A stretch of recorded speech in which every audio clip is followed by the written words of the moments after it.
Hello, everyone. On behalf of Delaware Public Media and the University of Delaware's Center for Political Communication, welcome to Delaware Debates 2020. I'm Ralph Begleiter. Delaware Debates is supported by the American Cancer Society's Cancer Action Network, and we appreciate the backing of the University of Delaware's College of Arts and Sciences, the Office of the Provost, and the University President. We appreciate also the candidates' participation during the coronavirus pandemic this year. For the first time, to protect everyone as much as possible, we're holding these debates virtually. The candidates are online from their own locations, and we here in a studio have been following all the precautions prescribed by public health officials and by the university. Because of the pandemic, there is no live audience here in the studio. Now, as we've all learned during the pandemic, technology can be challenging, so I ask you please for your patience if we do experience some glitches. This debate features candidates in the race for Delaware's governor. Joining me to question them is journalist Sophia Schmidt, who covers the state's most populous county, Newcastle, for Delaware Public Media. We'll also include some questions recorded by students and Delaware citizens. The Democratic Party's nominee for governor is John Carney, the incumbent. The Republican candidate for governor is Julianne Murray. Welcome to both of you. Both candidates have agreed in advance to rules for this debate. I'll begin with a question for each of them, and they have agreed to hold themselves to time limits. Although there will be no opening statements, you will have a chance to hear closing statements from both candidates later on. We'll try to keep our questions short, and we'll ask the candidates to be concise as well, so we can cover more ground tonight. The candidates will answer in the order they selected with a pre-debate coin toss. We'll focus first on coronavirus pandemic-related questions. My first question goes to Governor Carney, who will have 1 minute and 30 seconds to answer. Governor Carney, if there's a fresh wave of COVID cases in the coming weeks, what have you learned from the past year about when to shut down businesses and schools and so on, and when to reopen them? Governor? Well, first of all, let me thank you, Ralph and Sophia, and the University of Delaware, Delaware Public Media for this forum tonight. We appreciate the opportunity to exchange views. You know, COVID-19 and the onset of the pandemic 7 months ago, back in March, has had a very serious impact on communities across our state. Most of the decisions early on were based on public health guidance and fear, frankly. We didn't know exactly what to do as we shut down businesses, ordered stay-at-home orders for individuals, required people back then to wear a mask, but there was a little uncertainty around the mask wearing guidance. And so we did what the CDC and the White House task force recommended in terms of reopening the businesses. As we got through the real outbreak, the very serious situation in March and April, we moved towards reopening after Memorial Day, particularly in a limited basis for bars and restaurants and other retail establishments. Again, following the guidance of the CDC. And so now, as we're not completely open, but opened to a significant extent, the tools that we have are limited with respect to shutting things down. Once again, we really have to adopt to a new normal, which includes mask wearing, social distancing, and avoiding large gatherings. Julianne Murray, you were not governor, of course, you were not in public office, but what have you learned over the past year about the timing of shutdowns for businesses and schools and so on? And again, thank you very much for the question. And it's interesting. I one of the things that I did write a note was that this started with fear, and and so what I have learned is fear is powerful, and that we need to step back from that fear. That this is that for 99.94% of the Delaware population, this is not fatal. And so decisions were made to close our businesses, to ratchet back and be locked down for, in my opinion, way too long. I think that we need to be focused on, so if this happens again, or what have I learned, is that we need to absolutely find out what the fatality rate is, and we have to be prepared from a hospital standpoint, but that we absolutely, we have to go on with our lives. And, and so in this, in this particular circumstance, I note that Governor Carney said that, limited, that we are mostly back to normal, but we really aren't. Our small businesses were shut down for months and are still operating at 60%. Our gyms are operating at 30%. Our restaurants are struggling. And, for something that has, 99.94% of the population survives. So I think we need to stop the hysteria and live our lives. Let me follow up with both of you with a question based on a Center for Political Communication public opinion survey in the state of Delaware that hasn't been publicly released yet, but is now being released. We asked people in Delaware how often they wear a mask outside their home, and 70% of Delawareans who answered the poll said that they wear a mask always or very often. And the poll also showed that 78% of Delawareans support the use of a mandatory mask wearing requirement, 78%. So I'm going to ask both of you what you make of that kind of data about Delawareans' tolerance for the kinds of restrictions that they've endured over the last year. Governor Carney? Yeah, well, it's very consistent with what we have learned over the last 7 months and what the guidance has been with the CDC, that mask wearing now is accepted as the most important thing that people can do to prevent the spread of the virus. We know that a lot of people are asymptomatic, and so they're shedding the virus and they don't know about it.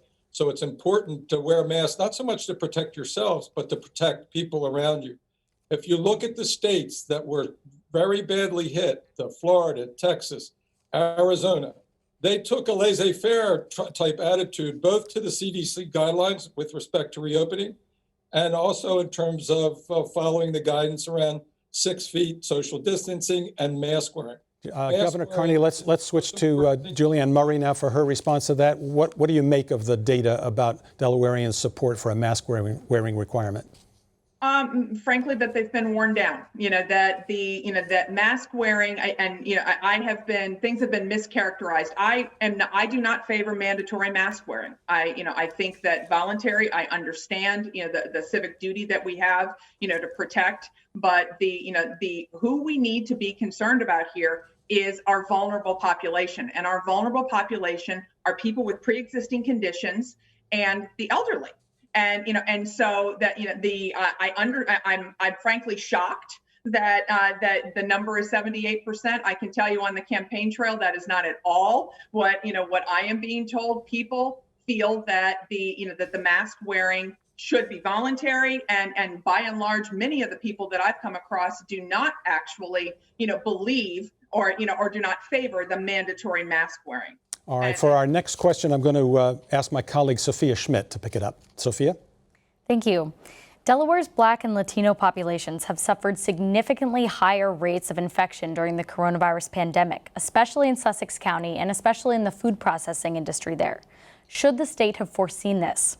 And what will you do to protect this population? We'll start with Julianne Murray. Oh, I thought that we were always going to go with the order that Governor Carney would go first.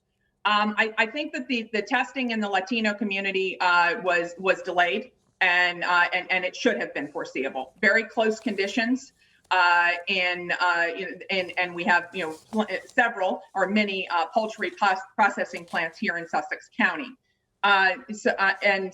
Give me the other half of the question. I understood should we have foreseen it, but what was the other part of the question?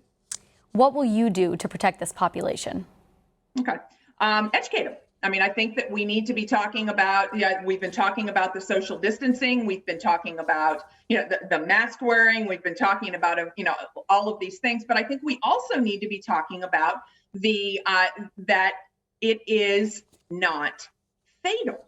Again, this is, I can't liken it to the chicken pox, but it's less deadly than the flu in many circumstances. So this is, I think that we have to get people to understand that, they don't want to get it, but that if they do get it, it is not going to be fatal. And that, so it's an education. I think we are a lot smarter now than we were back in March when the shutdown started. There was a tremendous amount of fear, and I think we have too much fear at this point. But I think that we can get people to understand and be proactive about keeping everybody informed so that they can kind of go on. Thank you. Governor Carney, same question to you. So actually, we did anticipate the problem in the poultry processing plants. And when I first saw the first positive case in the Purdue plant in Milford, I knew we had a challenge, because I've been in those poultry processing plants and I've seen how closely the workers work together. And so we right away got on it. We contacted all of the processing folks, got them together on a conference call. They fought us that first weekend, and they brought in the White House, and the White House in the early days of the next week came out with a proclamation that said no governor could close a meat packing plant across the country. And so it set us back at least a week and a half with respect to testing. But we tested thousands of those. Ultimately, we tested thousands of the poultry processing plant workers. We tested thousands of their families and neighbors in Georgetown, in Seaford, in Millsboro. As we look back on this, our response to COVID-19, I would believe that our response to the outbreak in the poultry processing plants will be one of the high points. We got engaged with local community organizations to do testing in those communities. The hospitals came up big. BB, Christiana Care was even down there. And the processing companies themselves, the poultry companies themselves, ultimately came around and realized that testing their employees and protecting those employees was better for them, because more people would come to work. And so that'll be a high point, is my prediction.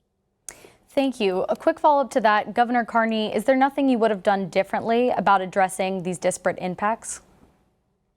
Yeah, if we had the opportunity, I would have tested at the plants as we did ultimately that first week, instead of being set back by the White House as we were when the president did his emergency declaration that nobody could shut down those plants.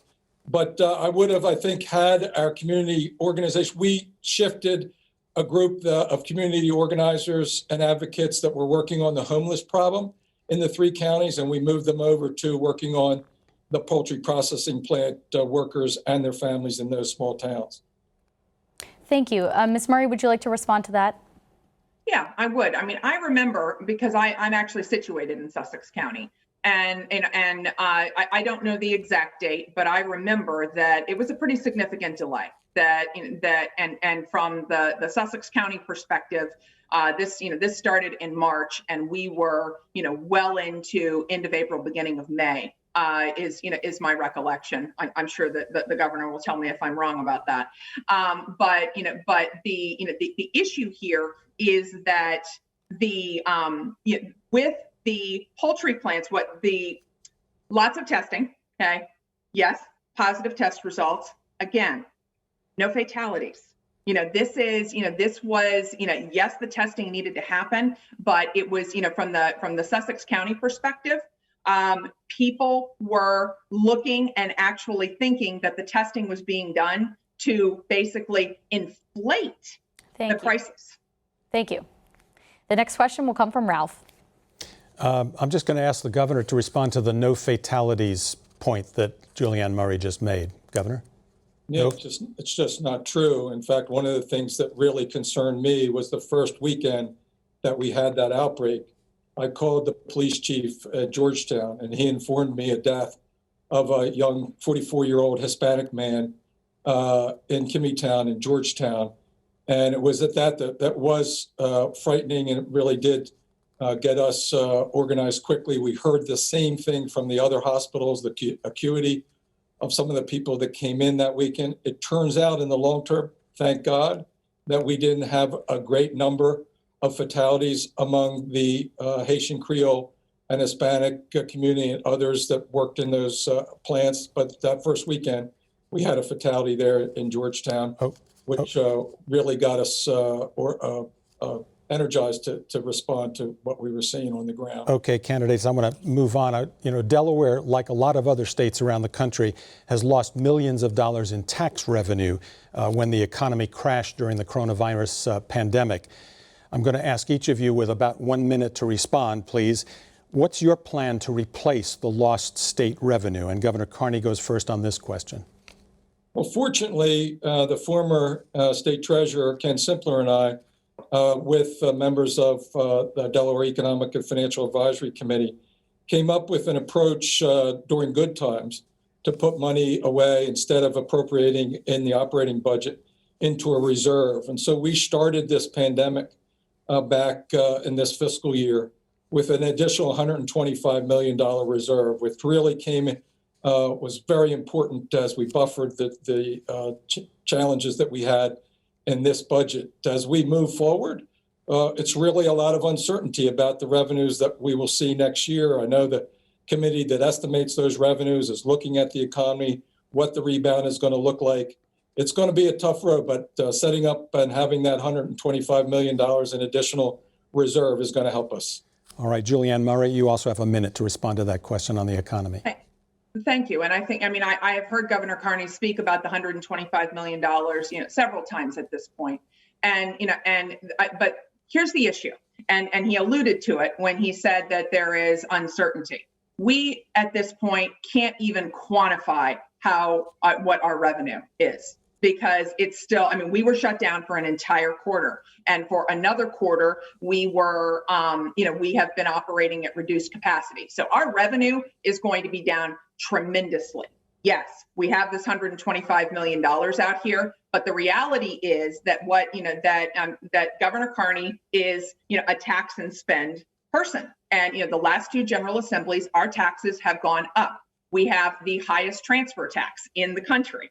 And so I'm incredibly concerned of what, if he is governor, of what the response is going to be, because I have every reason to believe that taxes are going to go up when we have the deficit that we absolutely know is coming. Now, we have an economic related question from a Delaware citizen who recorded it. It's from Sue Harris in Dover. Please listen carefully. Delaware is experiencing an increasing population of homeless, as is the entire country. What are your plans for increasing affordable housing, not just shelter beds, but what is needed to provide an opportunity for everyone to have a safe place to live? Julianne Murray, you go first, please. Your response to Sue Harris? Well, I think that the homelessness, it is an issue. And, I wrote down here, we have to increase affordable housing. And, and there is, one of the things for me, if I, that I think is going to be critical as we face the budget, is that we are going to, we're going to have to look at where money is being obligated, and we're going to have to shift things. I've actually proposed that we have a sunset commission that will look at the viability of spending. So I think that we're absolutely going to have to increase the spending for the allocation for housing, and because that's we absolutely have to make it affordable. And okay, I think that I'm going to wrap you up, and I'm going to ask Governor Carney to respond to Sue Harris in Dover.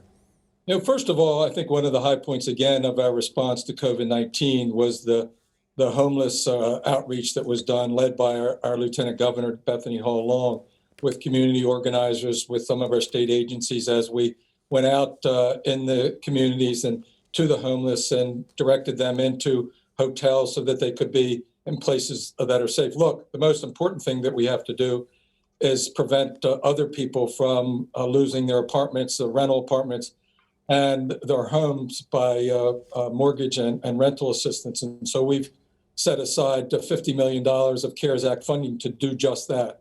We've got to support the homeless that are on our streets right now. We've done that through COVID-19, and we have to provide resources to prevent more people from becoming homeless as a result of the COVID-19 pandemic.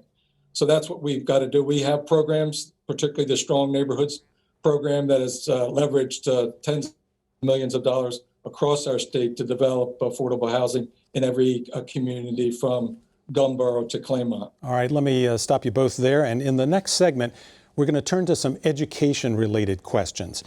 Now, public school achievement here in Delaware remains a challenge for many Delaware students, despite more than a decade, really, of discussion and study commissions and other study groups. We're going to talk in a moment about the newly announced court settlement. But first, I want to ask each of you, Is it time to do something for the children of Wilmington especially? Should the city of Wilmington have its own school district? And if you think so, how should redistricting take place in Delaware? Julianne Murray, you get the first answer on this question. And I'm delighted that you're asking about Wilmington, because I think Wilmington is tragic. We've not had a new school in Wilmington in 50 years. As to whether Wilmington should have its own school district, we have, in my opinion, entirely too many school districts as it is. So if we were going to do any kind of redistricting, I would actually be seeking to reduce school districts, because I would be trying to bring administrative costs down. Administrative costs that have climbed to 350%, and we need to be pushing into the classroom. So I think that, Wilmington has to be a priority, and that frankly, they have been failed at this point. I mean, we are looking at a catastrophe when 2/3 of 8th graders are not proficient in reading and math, and that number is even worse in Wilmington. So we need to get vocational training in there, and we need to infuse money into Wilmington. Governor Carney, should Wilmington have its own school district, and how would you set that up? Well, first of all, education and improving our schools is our number one priority. And within that, our goals are to make sure that every child in our state has the opportunity to be successful, to read proficiently at grade 3, to do math at middle school so they can go on to high school, and to graduate ready to go into the workforce or on to higher education. That's not happening for all the children in our state, particularly those from disadvantaged backgrounds and those who are learning English. And that's why we created opportunity funding in my budget 3 years ago to target additional revenue just for those children, and to find ways to get the children where they needed to be so that they can be successful in life. There's a task force looking right now, set up by Senator Tizzy Lockman, called the Reading Commission, looking at the question of the districts that serve the city of Wilmington, and we should wait for their work to be done, but shoulder on with respect to opportunity funding and improving the education for these children. Continuing with the education theme, I'll turn to my colleague, Sophia Schmidt. Yesterday, the state reached a court settlement with civil rights groups trying to force Delaware's education funding system to better serve disadvantaged students. Governor Carney, you promised to push funding increases through the state legislature, including permanent weighted funding for English language learners and low-income students. Governor Carney, we'll start with you. Do you think that lawmakers, particularly Republicans, will go along with this? I do. The Republicans and Democrats across the spectrum in the House and the Senate have supported our opportunity funding. Just about every school district in the state, from Indian River in the south to Brandywine in the north, have low-income disadvantaged students and English learners. And in fact, in the districts in Sussex County, where most of the Republican legislators are, they have probably more English learners than in every district. So these additional resources will enable us to make sure that those children have every opportunity in life, that they can read at grade level, at grade 3, as I said, do math at 8th grade, to move on to high school and graduate ready to go into the workforce. If we're going to be competitive as a state, if we're going to be successful as a state and each of our children be successful, then we need to make sure that these children are getting the education that they deserve. And that's why we decided to make our commitment to these programs to help those children, as opposed to having a judge decide and spending money on lawyers in court. Thank you. Ms. Murray, would you have signed off on this settlement? And if elected, will you abide by it? First of all, I think that it's unfortunate that it took a lawsuit for this to happen. I understand that Governor Carney said education was, a priority in 2016 when he was running for office. But the reality is that, it took a lawsuit, to get the results that we need. The opportunity funding, I think, is fantastic. And I also think that there will be bipartisan support for it. I think that by and large, universally in this state, all of the I'm going to say the majority of the legislators would agree that we are not doing enough right now with education, that we are spending money in putting it in the wrong buckets and not getting it into the classrooms where it needs to be. And, and so I do think, yes, I would abide by it for sure. And, and I think that it will get support. Thank you. Quick follow-up. Governor Carney, you admit that there is a tough road ahead when it comes to balancing the budget as a result of the pandemic. Does the pandemic recession hurt your ability to pay for this? No, we've structured, first of all, the programs that we committed to in this settlement were programs that we started or added to when I was first elected governor in 2016. That's when that first year, even when we had a $400 million deficit, we started a nominal opportunity funding program. We put additional dollars into early education, preschool education. The next year, we put additional dollars to attract teachers to schools in these difficult areas. All these programs that we committed to in the settlement were programs that we were pursuing and funding prior to the lawsuit being filed. So contrary to what was just said by my opponent. And so importantly, I believe that we'll be able to get the support. I believe it's really critically important for those children and for the future of our state. Thank you. Ms. Murray, would you like to respond to that? I would. The cynic in me knows that it's election time, and that John Carney wants to get reelected. And so that, this settlement happens 22 days before the election. And he is saying now, we've been doing this. Well, the lawsuit happened. The lawsuit's been, clicking along. And it's now that we finally get the funding that needed to happen. That would be my response. Thank you. The next question will come from Ralph. Related to the same court case, Delaware's Chancery Court this year ruled the state's property tax assessment system unconstitutional because of how it affects public school funding. Commercial and residential properties here in Delaware have not been reassessed since the 1970s or 1980s. The question for both of you, with about a minute and a half to respond, is should Delaware require regular tax reassessments so that at least some properties are reassessed every year? Julianne Murray, you get the first crack at this question. Thank you. And I actually, I'm familiar with the Chancery case, and it's, and we do not yet know how it's going to play out here in Delaware, because they've kind of sent it back to say, figure out how this is going to happen. But I do think that, we're going to have to take a measured approach to this. I think that reassessments are definitely should happen more frequently than they are. In Sussex County, we're using numbers from the 1970s, so I think that is definitely an issue. Whether or not we would move to doing it annually, I think that's probably excessive and unmanageable. But I think that and part of what we're going to have to balance here is that this is going to impact homeowners, and it's going to impact, depending on when this rolls out and how long it takes to recover from the shutdown of the Delaware economy, this is going to have an effect that's going to hit their pockets. And so we're going to have to be, no matter what the resolution is, I think we're going to have to take kind of a metered approach to it, and that it can't happen, like a flip of a switch, because that's going to impact people who are already financially struggling. Governor Carney, what about you? What's your response to the need for property tax reassessment? Yeah, the simple answer is yes. And the current system would never have survived a Chancery Court, in my view. We did have a plan to go to a statewide reassessment, as you would have to do. Mrs. Murray's right. The assessments in Sussex County date back to 1975, in Newcastle County, 1983, and in Kent County, 1988.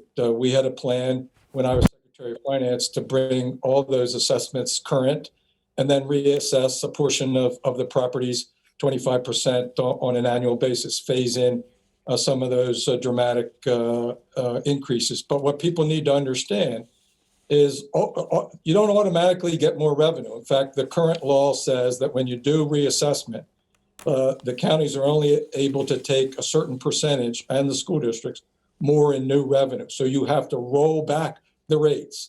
The assessed value goes up and the rates go down. So you could set that to be budget neutral. In other words, no new revenue. That's, of course, not what the counties or the school districts want. But in any case, we should do a statewide reassessment and have some sort of system of rolling reassessments after that. I want to follow up with a short question for both of you with a short answer, just 30 seconds. If I could ask you, please, would reassessing property taxes properties more frequently in Delaware affect the attractive reputation of the state of Delaware as a low tax haven? I'll ask Julianne Murray to take that first. Absolutely. And one of the things that, we dealt with when the transfer tax was raised by a full percentage point in August, I think it was 2 years ago, but it went up by a full percentage point, that was a hit. The real estate industry, people who were moving here, they were unhappy about that. Now, it's a one-time shot when they buy it. But one of the other attractive things is our low property taxes. So yeah, if we're reassessing, it's absolutely going to affect the attractiveness. And Governor Carney? Yeah, as I just explained, the law says that when you reassess the property value and the value goes up, the tax rate has to go down by the statute. Right now, I think it allows 15% for the counties, 15% net additional revenue, and 5% for the school district, something like that, or maybe the other way around. So you could set it at whatever. You could make it tax neutral, total revenue neutral. But whether it affects the attractiveness of our state to outer staters, no. There are people who want to move. The real estate market in Sussex County, I'm sure as Mrs. Murray knows, is booming right now. And people are moving here. You got low interest rates. You've got extremely low property taxes that are a fraction of what people pay in Pennsylvania, New Jersey, and New York, where a lot of these people are moving from the metro Baltimore, D.C. area. No, our taxes are low, Governor, relative to the other states. And one of the reasons is that we have about a third of our budget that comes from corporate franchise taxes and escheat resources that are taxes that aren't primarily paid by Delawareans. They're corporations that are located all over the world. Okay, Governor, I'm going to ask you to wrap up now, please. I want to turn to the next question, if I may. We're going to shift gears to issues related to racial justice and policing. And I think both of you know that Dover and Wilmington, both cities, have seen increases in incidents of violence in just the past couple of years, predating the COVID recession. I'm going to ask you what strategies you would implement as governor to reduce violence, but not limiting yourself to issues of guns and policing, but also involving other kinds of government intervention. And Julianne Murray, I'll ask you both to respond in about a minute. And Julianne Murray, please take it first. Okay, so how would I encourage less violence? I think that, and one of the things that people talk about is that they consider these mutually exclusive, racial justice and and law enforcement, and that they can't operate in the same field. Yes, they can. So I think that, one of the things that that would help with violence is a partnership between law enforcement and the community. Now, in order for that partnership to operate, there's two things that have to happen. One is that if there is a bad cop, zero tolerance, that they destroy the public faith and they are a blight on law enforcement. So they have to go, and the public has to see that happen. Okay. If the community see that, if there is a cop now, and we have fantastic police officers in this state, but if that bad egg is there, get rid of them. That will actually help with the trust going into the community and will allow the partnership that needs to happen that would actually help mitigate that violence. All right, Governor Carney, reducing city violence. Go ahead. Yeah, so I've lived in the city of Wilmington now for 30 years. My wife Tracy and I raised our two sons there. It's a wonderful place to live. The fact of the matter is that the violence in our city, terrible as it is, comes from a small number of group or gang affiliated folks in poor neighborhoods across our city. The fact of the matter is that Wilmington is the commercial and cultural center of our city. And so we need to have a successful city. Every neighborhood has to be successful. And so we need to get our arms around this group violence that's plaguing the streets of Wilmington. That's why we formed this partnership with Mayor Przicki and Chief Tracy, with state social service agencies, with probation and parole. We identify these gang and group involved members, and we give them a choice. You either take the choice and assistance with us and our social services, or we're going to come and bring that down the law hard on you and send you to prison for a long time for perpetrating violence on our streets. We have a follow-up question on the subject of violence in the cities from a University of Delaware student. Please listen carefully. Hi, my name is Melissa Braun. I'm a junior majoring in Spanish and political science. My question is, should Congress ban the sale of automatic weapons in the United States? Okay, so both of you, 30 seconds, please, for your responses to whether Congress should ban automatic weapons in the United States. And I'll give Governor Carney the chance to answer that first.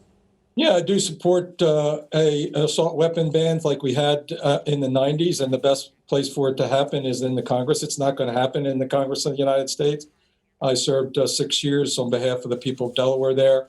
There just aren't the votes to get it done. And so state by state, states have looked at that problem. I would, God forbid, that we'd ever have a mass shooting in our state. And so we ought to take these military-style weapons off the streets of our state.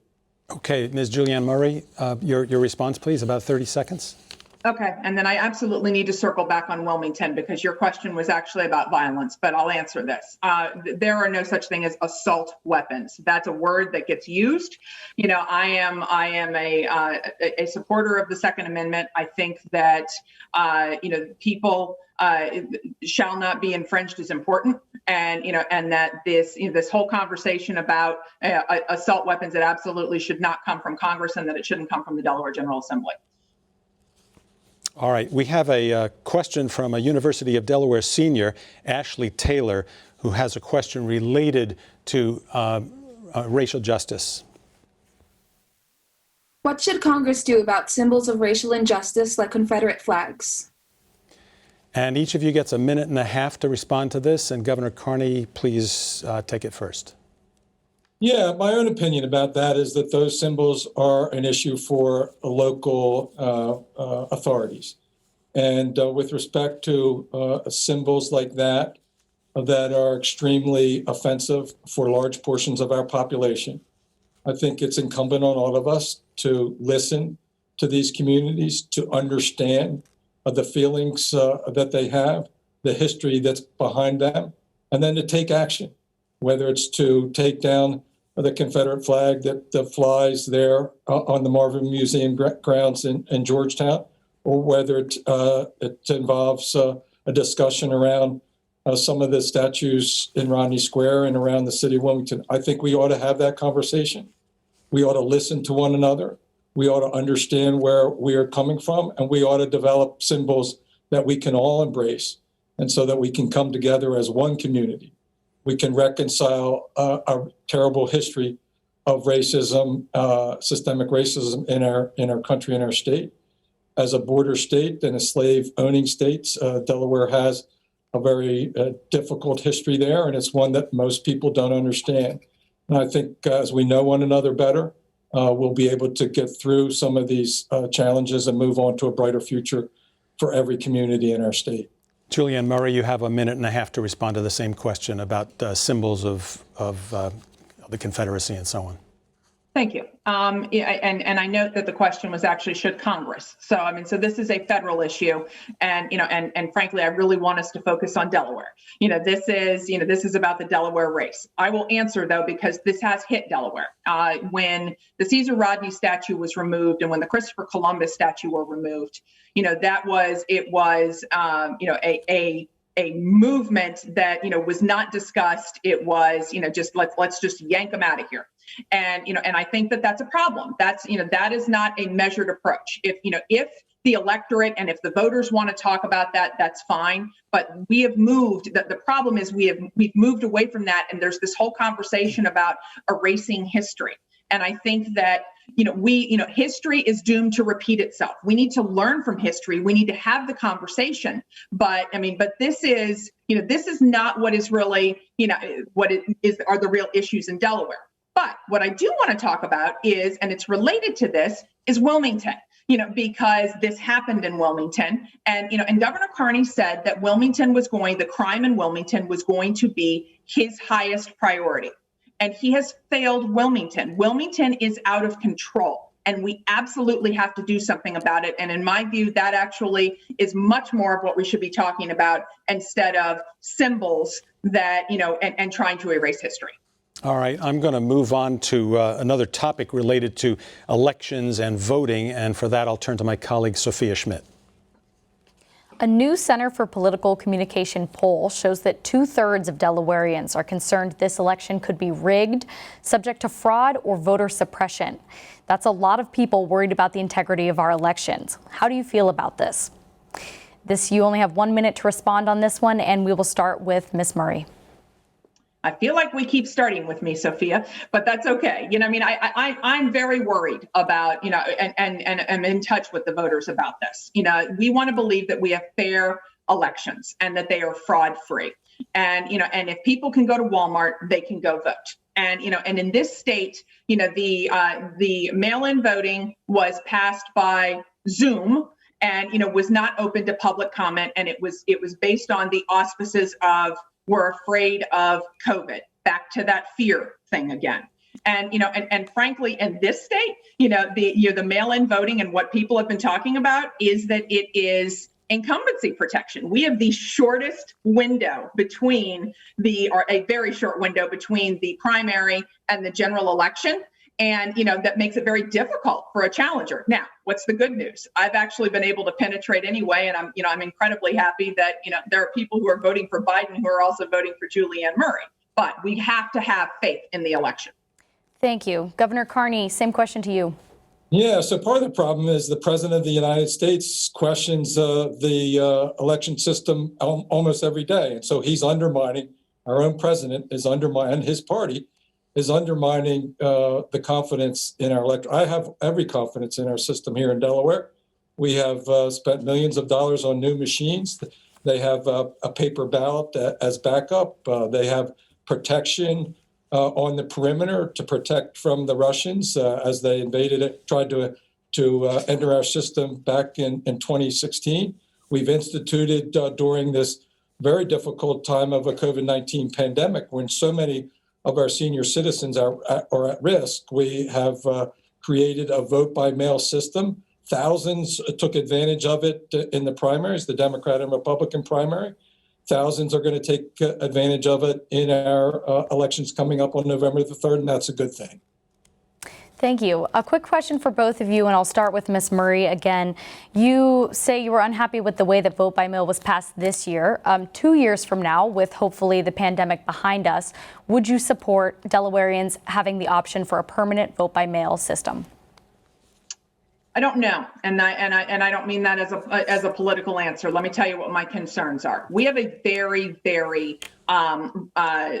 robust absentee ballot system in the state of Delaware that is provided for by the Constitution, and it is an exhaustive list of why you need absentee ballots. So, if we were talking about mail-in ballots and it was going to, we were going to try and make a move, in my view, it wouldn't be by statute. It's something that should absolutely be done through the constitutional amendment process, in which case it's going to take 2 sessions. Now, what's beautiful about that is that... I would love to give the governor a chance to respond as well. Governor, should Delaware have a permanent vote by mail option? The answer is yes. I'm proud to be a member of a party who wants to see as many people vote as possible. We have members of our party and others unaffiliated who have fought and died to protect and expand the right to vote in our country. We celebrate the centennial for women's right to vote this year, and we ought to make it possible for every man and woman in our country to vote. And to make it as safe and as easy as possible, and that's what vote by mail does. Thank you. Thank you. The next question will come from Ralph. But we're still on the topic of elections, which Delawareans seem to have on their minds. We have another question from a Delaware citizen. It's short, so please listen carefully. Hi, I'm Ben Casella, Greenwood, Delaware. My question is, do you support abolishing the Electoral College? Okay, abolishing the Electoral College. You each have a minute to respond, and Governor Carney, take this one first, please. The short answer is yes. The person who gets the most votes ought to win, ought to be the president. I think that's a pretty simple proposition. I understand are all the arguments on the other side, particularly as a former congressman and now governor of a small state. But I happen to believe that the one that gets the most votes ought to win. Julianne Murray, Electoral College, a minute. Absolutely not. Our founding fathers were afraid of the popular vote overtaking, and they designed this beautiful system of an electoral college that was designed to give states equal weight. I think what people don't realize about this is that it would dilute the vote. So, if we went with just the popular vote instead of the electoral college, and Delaware went for, the Republican presidential candidate, then under the National Popular Voting Act, which the Supreme Court said no to, by the way, then the Delaware has spoken, and Delaware's electoral their vote would not count. Okay, that's a problem. We have an electoral college, and I'm absolutely not in favor of abolishing it. The founding fathers were geniuses for why they created that. All right, we could have an hour-long discussion on any one of these questions, but I'm going to move on to some questions on environmental issues. First, should the state of Delaware take steps to limit or even ban home building and rebuilding in areas that are threatened by rising sea levels or climate-induced storms? If so, what kinds of steps would you advocate? And should banks and insurance companies continue to underwrite such building and rebuilding in those areas? Julianne Murray, you go first, and both of you have 1 minute to respond to this one, please. Okay. I think that capitalism works. Okay. And so if banks are going to underwrite it, that is going to pass on to the consumer, and they're either going to be able to pay the premiums and be able to do that, or they're not. The problem is that then does dilute across, premiums for everybody. So, I think that the homeowners that want to build there, are making that choice, and that the rising sea levels, and there is, how to quantify that. I don't know what the increments are, but I think that, no, I do not think that we need additional regulations. We already have, so much in so many regulations, in trying to protect the environment, and that this is just, something else that I don't think we need to be getting into. We need to be talking about other issues. Okay, Governor Carney, support for building and rebuilding in climate-threatened areas? Yeah, it certainly doesn't make any sense. And when you consider the fact that taxpayers actually subsidize flood insurance for those properties, I would think that most of my friends on the other side of the aisle would think that shouldn't be the case. Well, it is the case. And so if I'm taking, as a taxpayer, I'm assuming some of the risk for somebody that's building in a floodplain or in a coastal area that's threatened by climate change. We certainly shouldn't subsidize the insurance for that. And no, I don't think we should allow folks to take on that. If they want to take it on themselves, we have local floodplain restrictions, and we ought to, if we don't already, we ought to consider those kinds of restrictions on our coastlines. Delaware is one of the lowest lying states in the country, and we need to recognize that climate change and rising sea levels is a real threat to our state. Quick follow-up question for both of you. The Southbridge neighborhood of Wilmington is extremely vulnerable to sea level rise, and it's home to some of the state's poorest residents. What will you do to help those with few options adapt to climate change? And just 30 seconds on this one. We'll start with Ms. Murray. Well, I think that is, if we are dealing with the, potential flood and depending on where they are living, and we have to work toward affordable housing for them, I do not think that we want to overreact. But if we are dealing with, flooding and we do not want the, the low income homeowners to have an uneven chance in order to live safely. Thank you. Governor Carney? Yeah, I know the Southbridge neighborhood very well as a 30-year resident of the city of Wilmington, and that flooding problem is serious, and it is affected by rising sea levels. And we have just completed one of the projects that's part of our riverfront development that actually really impacts positively the Southbridge neighborhood. It's an area that collects floodwaters into a large natural basin and drains some of that floodwater that would otherwise go into Southbridge into this publicly financed pond, if you will. And one of the projects that really affected a neighborhood like that, a low-income neighborhood like that, as part of our riverfront development initiative. Thank you. Delaware appears to be missing the carbon emissions target that Governor Carney set for 2025. Pennsylvania and New Jersey have set even more ambitious goals for even farther out for 2050. What should Delaware do to not only set climate goals, but actually achieve them? This one will start with Governor Carney.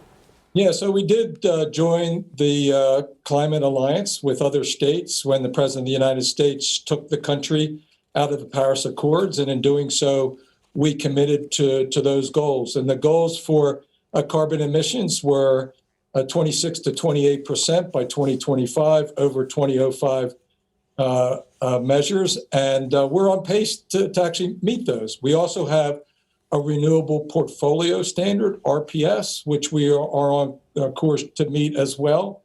Most of it with respect to the Climate Alliance goals are a function of the fact that we've shifted from coal-fired electricity generation to a lot of natural gas-fired electricity generation. That's not an alternative, doesn't qualify as alternative energy, but we're still making progress. So there was a bill in the legislature to move the goalpost 40% by 2035, and we ought to do something like that. Thank you. Ms. Murray, your response?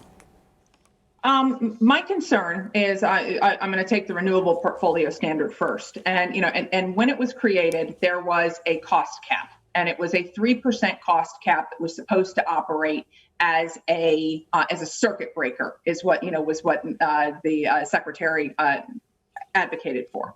And, and the reality is that it's 19%. And the taxpayers, the electric customers are having to pay for that. And so this kind of circles back around. And how did it get that far? Because it took DNREC being sued 6 years to get it to the Public Service Commission in order to deal with that. Okay, so here we have electric customers who are dealing with high energy costs, and now with the carbon tax, that also is adding to that. And so I think that we are the preventive measures that are being put in place to keep people from having to bear this are not working, and so we have to be dealing with that. Thank you. To Ralph for the next question. Well, I know it's hard to believe, but we're coming toward the end of our time. So in the final moments of our debate, we have a question from a UD student about one of the possible outcomes of the national census. Let's listen. Hi, my name is Spencer Babcock, and I'm a senior public policy major. My question's a hypothetical. If Delaware were to earn an additional seat in Congress based off of the 2020 census, how should the state be newly divided into 2 congressional districts, and what would your process be for that decision? Okay, I'm going to ask each of you to try to answer in 30 seconds, please, so we can get another question in. And Julianne Murray, you go first this time. That's a really interesting question, and I think that one of the things that I have learned, in my time in Delaware is that it's like 3 different states, But truly, Kent and Sussex are more similar. So if we were going to have to do some kind of districting for the purposes of representation, my immediate response is that it would be Newcastle, and then Kent and Sussex would be a separate seat. All right. Or a separate person. I'm sorry. And Governor Carney, 30 seconds, please. Yeah, it'd be great if that would happen. I don't think the numbers are there for us, but my understanding, the way that it's done now is the legislatures and the individual state make those redistricting decisions. We obviously only have one at-large congressional district, which I served Delaware in for 3 terms, and I would leave it up to the Delaware legislature to do that redistricting if we had added another congressional seat. All right, I've got a final short question for you from UD senior Alyssa Warner, and I'm going to ask you for pretty much a yes or no answer to this one. Let's listen. Should recreational marijuana be fully legalized in Delaware during the next legislative session? All right, Governor Carney first, please. No, I've spent 8 years trying to get people healthy, and I don't think this is a move in that direction. And Julianne Murray, your response to legalization of marijuana? I little more moderated than that. I understand the tax implications and how it can be a revenue boost, but as governor, I would have serious concerns about it. How it plays into the criminal code, how we deal with under the influence, how we deal with workplace safety. So if the General Assembly were to bring it, if the people, spoke to their representatives and they were to bring it, I'm not a hard veto, but at this point, I would be a veto. All right. I'm afraid we've exhausted our time for Q&A, so I'm going to turn to both of you to offer you the opportunity to give your voters some concluding thoughts. Please limit them to 2 minutes each, and we'll start with Governor Carney for his closing statement in accordance with the coin toss at the beginning of the debate. Governor? Yeah, so I want to thank the University of Delaware, Delaware Public Media, and our two moderators for this great discussion tonight. We've talked about a lot of important issues, but there's no issue more pressing than COVID-19. We know that. That means getting our community healthy. It means supporting small businesses. It means making sure that no Delawarean loses their home or their apartment. And most important, that means continuing to protect our most vulnerable neighbors and friends. I know Delaware. We're a state of neighbors. We take care of one another. That's why many of you stayed home when our region was a COVID-19 hotspot. And that response saved lives. That's why we'll continue to follow the science and wear masks. It's a small sacrifice to protect our neighbors. This is not a partisan political issue. It's a public health crisis. And the choice we have in this election could not be more clear. Do you want more chaos and division? That's what President Trump and my opponent will give you. You've already seen it. More than 200,000 dead, including 654 Delawareans. An outbreak in the West Wing, the president himself hospitalized. We need leaders who take responsibility and lead. We need our own Joe Biden in the White House. Here in Delaware, Lieutenant Governor Hall Long and I will stay focused on a healthy community and a strong economy. It can't be either or. We have to have both. Before COVID-19, I held town hall meetings across our state. Most of us want the same thing: good jobs, world-class schools, a great place to live. In a second term, I will continue to work on these priorities, bringing people together. This is not an easy time for all of us, for sure. But I know if we work together, we can come out of this stronger than ever. Thank you again for the opportunity to be with you tonight. All right, and now to Julianne Murray, please, for your closing statement. Also, please limited to 2 minutes. Okay, thank you.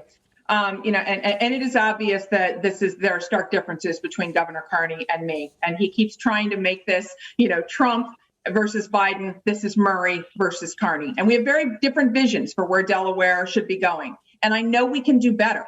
Ask yourself if you're better now than you were 4 years ago. What about 27 years ago? The reality is that one-party rule has ruined this beautiful state that is called the small wonder. And we are out of balance because career politicians like John Carney are out of touch with Delawareans. I'm in this race for Delawareans because I want them to have a choice for a fresh start and to restore balance to this state. And balance is critical, but it isn't just R versus D. It's we the people versus career politicians. Career politicians who look out for their friends and their special interests, who contribute to their campaigns, even if it's not in the best interest of Delaware. Career politicians who make all sorts of promises when they go to get reelected instead of going over the things that they didn't do. Things like how Wilmington crime and education for the disadvantaged were going to be top priorities, yet Wilmington is the 9th most dangerous city in the country. And the governor had to be sued over educational funding for the disadvantaged and settled just yesterday. Things like how small businesses and entrepreneurship were going to be a top priority, yet they've been shut down with no recourse. Actions speak louder than words. Look at these actions. I am the voice for we the people. Who are we the people? Small businesses, big businesses, parents, teachers, students, healthcare workers, law enforcement, worshipers, regular citizens that have lost their liberty and freedom. Don't be fooled when Governor Carney says that his 7-month state of emergency is justified because he was following the science. Political science. It's politics, not science, when you funnel everyone down to big box stores and shut down businesses. It's politics, not science, when you allow youth football and kids can't be in school. We're at a tipping point. It's time for a fresh start and a leader that takes responsibility and represents all of the people. I thank you for your time and attention, and I humbly ask you for your vote for Governor of Delaware. Julianne Murray, thank you very much. And Governor John Carney, thank you very much as well for joining us and participating in the Delaware Debates 2020. On behalf of Delaware Public Media's Sophia Schmidt and the University of Delaware's Center for Political Communication, thank you all for watching Delaware Debates. Our appreciation also to the American Cancer Society's Cancer Action Network. I'm Ralph Begleiter, encouraging you all to vote on or before Tuesday, November 3rd.